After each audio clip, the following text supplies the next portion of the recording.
এবার আল্লাহ দেখলেন সৈয়দনা ইব্রাহিমের হৃদয়ের মধ্যে ইসমাইলের জন্য ভালোবাসা বেশি না কম? কত বেশি জানেন? সৈয়দনা ইসমাইল যখন দুনিয়াতে এসেছে তখন সৈয়দনা ইব্রাহিম আলাইহিস সালামের বয়স ছিল 86। কত? আপনাকে বাগেরহাটে 86 বছর বয়সে কারো বাচ্চা কাচ্চা হয়? হ্যাঁ, আছে এরকম পালোয়ান? আছে কেউ? নাই। সৈয়দনা ইসমাইল যখন এসেছে দুনিয়ায় তখন সৈয়দনা ইব্রাহিমের বয়স কত ছিল? 86।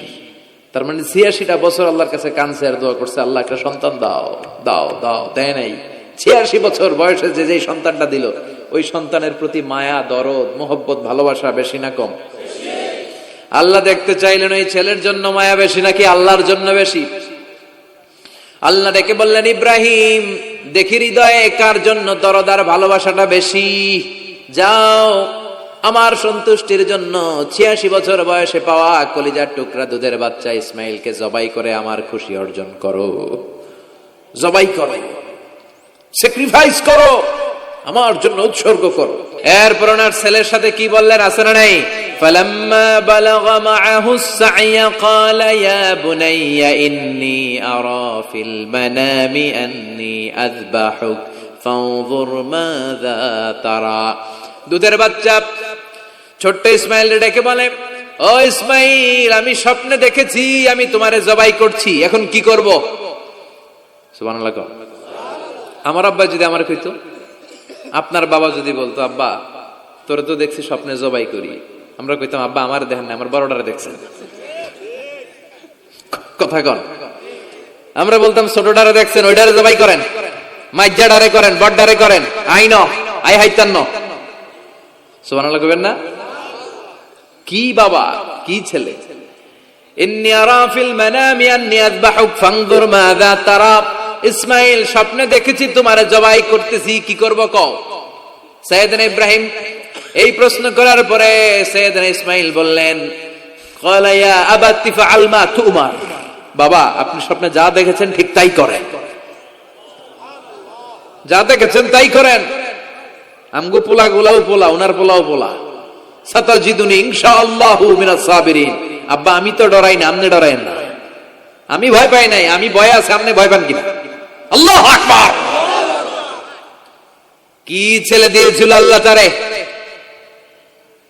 ইফআল মা তুমার সাতাজিদুনি ইনশাআল্লাহু মিনাস সাবিরিন। ও বাবা আপনি ভয় পায়েন না, ইনশাআল্লাহ আপনি আমারে ধৈর্যশীল দেখতে পাবেন, আপনি আমারে ধৈর্যশীল দেখতে পাবেন। তাহলে ছেলের সাথে কি কথা হয়েছে কোরআনে আছে না নাই? বলতে দেরি, ছুরি নিয়ে গলার মধ্যে ছুরি চালাতে 1 সেকেন্ডও দেরি করে নাই। সুবহানাল্লাহ পড়েন। তার মানে এই পরীক্ষায়ও আল্লাহ বললেন, ক্বাদ সাদ্দাকতার রুইয়া ইন্না কাযালিকা নাজজিল মুহসিনিন। ইব্রাহিম ছুরি আর চালায়ও না, ইসমাইলকে মারা আমার উদ্দেশ্য না, তোমার হৃদয়টা দেখা উদ্দেশ্য। এই ইসমাইল মরে গেলে তো সব ঘটনা উলট পালট লেগে যাবে, কারণ আখিরি জামানার পয়গম্বর বিশ্বনবী মুহাম্মদ রাসূলুল্লাহ সাল্লাল্লাহু আলাইহি ওয়াসাল্লাম এই ইসমাইলের বংশে পৃথিবীতে আগমন করবে। চিল্লায় কোন ঠিক কিনা? ইসমাইলকে বাঁচিয়ে রাখা আল্লাহর জন্য ওয়াজিব, আল্লাহ নিজের জন্য এটাকে আবশ্যক করেছেন। সুবহানাল্লাহ পড়েন। কুড ইউ ইমাজিন কি স্যাক্রিফাইস তিনি করেছেন! প্রতিটা পরীক্ষায় পাস। পরীক্ষার ফলাফলে আল্লাহ কি বললেন? তোমার আমি কি বানাইলাম? নেতা। নেতা হওয়া এত সোজা না। লিডারশিপ কোয়ালিটিটা অনেক গুরুত্বপূর্ণ কোয়ালিটি, এটা চাইলেই পাওয়া যায় না। এটা নিজেকে তিলে তিলে পরীক্ষায় উত্তীর্ণ করে, কষ্টি পাথর দিয়ে যাচাই বাছাই হওয়ার পরে নিজেকে প্রমাণ করে করে নেতা হতে হয়। চিৎকার করে বলেন ঠিক কিনা? আল্লাহ বললেন, আমি আমার খলিলরে খালি পরীক্ষার উপর পরীক্ষা নিলাম। যারে আল্লাহ ভালোবাসে বেশি তার জীবনে পরীক্ষা। বিশ্বনবীরে আল্লাহ বুঝাতে চাইলেন, ও আমার নবী, আপনার জীবনটা পরীক্ষাময়। এত পরীক্ষা দেখে বিচলিত হওয়ার কিছু নাই, টেনশনে পড়ার কিছু নাই, নিরাশ হওয়ার কিছু নাই। আপনার পিতা ইব্রাহিমকেও এরকম অনেকগুলো আমি পরীক্ষা নিয়েছি, আর প্রতিটা পরীক্ষায় আমার ইব্রাহিম খলিল সফলতার সাথে উত্তীর্ণ হয়েছে। আসাদুন নাসি বালাআন আল আম্বিয়া। এই পৃথিবীতে সবচেয়ে বেশি বালা, মুসিবত আর পরীক্ষা আসে নবীদের। কাদের? সুম্মাল আমসাল ফাল আমসাল। এরপরে সিদ্দিকিনদের, শুহাদাদের, সালেহিনদের। ইবতালা আর রাজুলু হাসাবা দীনি। ব্যক্তির দিনদারি যত বেশি তার উপর আল্লাহর পরীক্ষাও। এজন্য মুমিন পরীক্ষাতে ভয় পায় না, মুমিন কখনো বিচলিত হয় না, মুমিন ভরসা রাখে একজনের উপর। চিল্লায় বলেন তিনি কে? আল্লাহ বললেন পরীক্ষার পর পাহাড় সম পরীক্ষা দিয়ে আমি আমার খলিল ইব্রাহিমকে যাচাই করেছি। একটা পরীক্ষায় ইব্রাহিম ফেল করে নাই, প্রতিটা পরীক্ষায় পাস। এগুলো বলে বলে বিষ্ণুনবীর আল্লাহ সান্ত্বনা দিচ্ছেন, নবী ওরা আপনারে গালি দেয় জাদুকর বলে, ওরা আপনারে গালি দেয় গণক বলে, ওরা আপনারে কবি বলে গালি দেয়, ওরা আপনারে পাগল বলে গালি দেয়, একটার পর একটা পরীক্ষায় আপনি জর্জরিত হচ্ছেন। নবী আপনার পিতা ইব্রাহিম তো এর চেয়েও বেশি পরীক্ষায় পড়েছে। দুনিয়াতে আমরাও যারা পরীক্ষার শিখা, আমরাও সাইয়েদনা ইব্রাহিমের জীবনী থেকে শিক্ষা নেওয়ার দরকার আছে না নাই? গালি আসবে, মন্দ কথা আসবে, বিপদ আসবে, জেল জরিমানা আসবে, ঝুঁকি আসবে। এই ঝুঁকি আর রিস্কের মধ্য দিয়ে কালিমার দাওয়াতের প্রচারের কাজ করতে হবে। চিল্লায় এখন ঠিক কিনা? এটাই মুমিনের বৈশিষ্ট্য। ঝুঁকি, বিপদ, পরীক্ষা, বালা, মুসিবত এগুলো মুমিনের লক ছাড়ে না, পিস ছাড়ে না। কারণ মুমিনরে পছন্দ করে কে? মুমিন খুব ভালো করেই জানে বিপদের পরেই বিজয় দান করবে কে।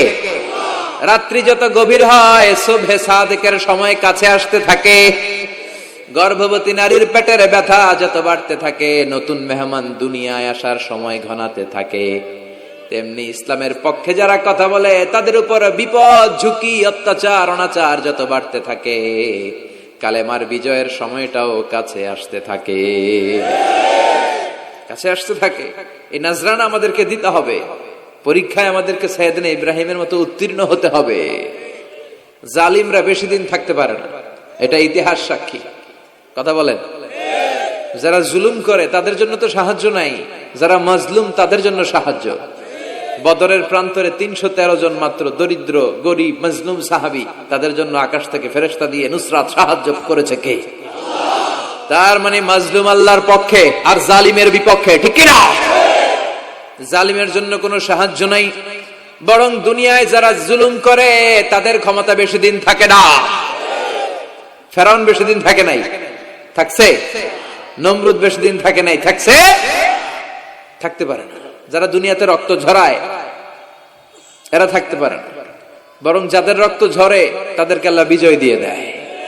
আর যারা রক্ত ঝরায় এদের শেষ রক্ষাও হয় না, এরা জান নিয়ে পালাবার সুযোগ পায় না। কথা বলেন? এজন্য পরীক্ষা আসলে মুমিন ভয় পাবে? মুমিনের হৃদয়ে ভয় আছে কার? চিল্লায় বলেন। আল্লাহর ভয় নিয়ে থাকতে হবে। সাইয়েদনা ইব্রাহিমকে একটার পর একটা পরীক্ষায় আল্লাহ ফেলেছেন, একটার পর একটা পরীক্ষায় আল্লাহ ফেলেছেন, কিন্তু এই পরীক্ষায় তিনি গোল্ডেন এ প্লাস। সুবহানাল্লাহ পড়েন। রব্বুল আলামিন বলেন, ওয়া ইয বিতালা ইব্রাহিম রাব্বুহু বিকালিমাতিন ফাতাম্মাহুন্না ক্বালা ইন্নী জাইলুকা লিন-নাসি ইমামা। ও খলিল, একটার পর একটা পরীক্ষা আমি তোমার জীবনে নিয়েছি। বিশ্বনবীরে বললেন আমার ইব্রাহিমের উপর একটার পর একটা পরীক্ষা আমি নিয়েছি, ইব্রাহিম প্রতিটা পরীক্ষায় পাস। আর খুশি হয়ে আমি বললাম, ইব্রাহিম আমি তোমার নেতা বানায় দিলাম। আল্লাহ put Sayyidina Ibrahim in some tests and trials, and Sayyidina Ibrahim successfully overcome all the tests. Allah said, Ibrahim, I'm gonna make you the leader. Ibrahim আমি তোর লিডার বানাই দেব, এই ফলাফল স্বরূপ তোমার আমি গোটা বিশ্বের নেতা বানাই দিব। I'm gonna make you the leader. এজন্য সাইয়েদনা ইব্রাহিমকে নেতা বানাই দিলেন কে? একটার পর একটা পরীক্ষা তিনি দিয়েছেন। একটাও সাধারণ পরীক্ষা ছিল না, সব ভয়ঙ্কর পরীক্ষা। পরীক্ষাগুলো ছিল অগ্নি পরীক্ষা। পরীক্ষা নাম্বার 1 ইলকাউহু ফিন্নার, আগুনের পরীক্ষা। নমরুদ বলে, ইব্রাহিম ঈমান ত্যাগ করো, না হলে আগুনে ফেলবো। কোথায় ফেলবো? সাইয়েদনা ইব্রাহিম বলে, আমার জীবন যাবে কিন্তু ঈমান যাবে। ঈমানের পথে অবিচল থেকে আমার মরণ যেন হয়। তোমারই কাছে মিনতি আমার, তোমারই কাছে মিনতি আমার, মহামহিম দয়াময়। ঈমানের পথে অবিচল থেকে আমার মরণ যেন হয়। পড়ে না আমিন। নমরুদ বলে ইব্রাহিম ঈমান ছাড়ো, তা না হলে আগুনে ফেলবো। ইব্রাহিম বলে জীবন যাবে কিন্তু ঈমান যাবে। তার মানে পরীক্ষায় পাস, আগুনে ফেলে দেয়া হলো, ঈমান হারা করতে পারে নাই নমরুদ। তার মানে আগুনের পরীক্ষা নাকি ফেল না পাস? পরীক্ষা নাম্বার 1। পরীক্ষা নাম্বার 2 আল্লাহ বললেন ইব্রাহিম কলিজার টুকরা সন্তান ইসমাইলকে আর প্রিয়তমা স্ত্রী হাজারকে মক্কার ধুধু প্রান্তরে রেখে আসো, যেখানে কোনো মানুষ নাই, কোনো পাখি নাই, কোনো প্রাণী নাই, কোনো খাওয়ার পানিও নাই, কেউ নাই, জনমানব শূন্য এলাকার মধ্যে ফ্যামিলির সবাইকে রেখে আসো, ইসমাইলরেও রেখে আসো, হাজারকেও রেখে আসো। কোনো টু শব্দ করলেন না। সাইয়েদনা ইব্রাহিম কিছু জিজ্ঞেস করলেন না, বলার সাথে সাথে ওনার স্ত্রী আর কলিজার টুকরা বাচ্চাটারে মক্কার ধুধু প্রান্তরে রেখে দিয়ে আসলেন। এই পরীক্ষায়ও কথা বলেন, এই পরীক্ষায়ও আমাদেরকে যদি আল্লাহ বলে যাও তোমার সন্তান তোমার স্ত্রীকে রেখে আসো সাহারা মরুভূমিতে, পারবেন? হ্যাঁ, কি পরীক্ষা দিয়ে আল্লাহর প্রিয় হয়েছে। তার মানে